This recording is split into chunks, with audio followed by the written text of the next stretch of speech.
Yeah, the match funding scheme in the UK is brilliant, because what I like about it is they've had match funding schemes in Hong Kong, they've had them in Singapore, they've had them in Canada. Now the British government, through Mary Blair, lobbying away, have understood this, and this puts on the table potentially £200 million of match funding.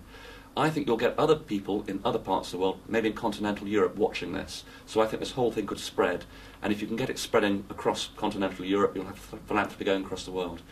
The match funding scheme acts as a real incentive for institutions that never have done it before, because it's a no-brainer. If you can raise money, the government will match it. And from a viewpoint of trying to sell that to people in the outside world, it's a very, very attractive viewpoint. Everybody gets it. It's nice and simple. So the match funding scheme is a really good idea.